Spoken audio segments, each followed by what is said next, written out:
Yun, kabit tayo ng grills, window grills mga bro. Installation na tayo ng window grills. Ito yung pinabrikit natin mga bro, itong mga window grills ito.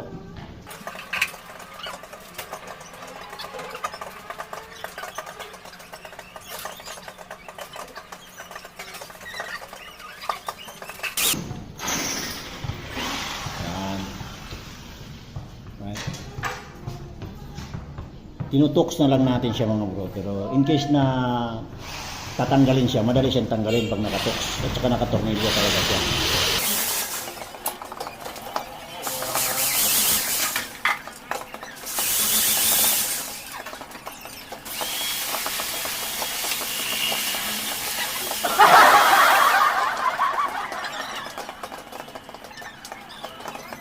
Yes, of course, shout out po sa lahat ng kapanood ng ating project vlog mga bro.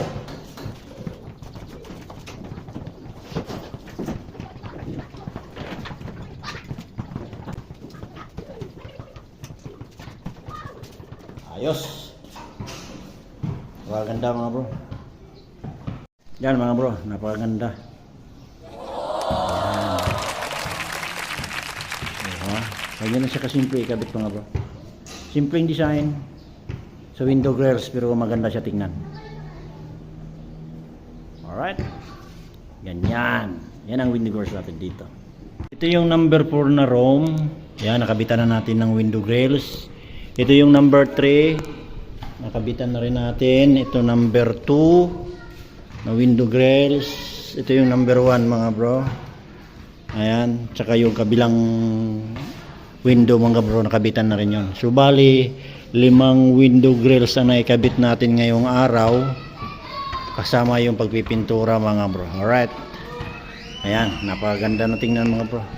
So bukod sa bukod sa maganda tingnan mga bro, may protection na rin yung ating window glass mga bro.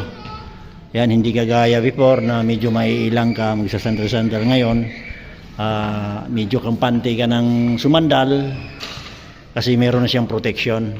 Alright, napakaganda mga bro, maganda talaga sa tingnan. Let's go.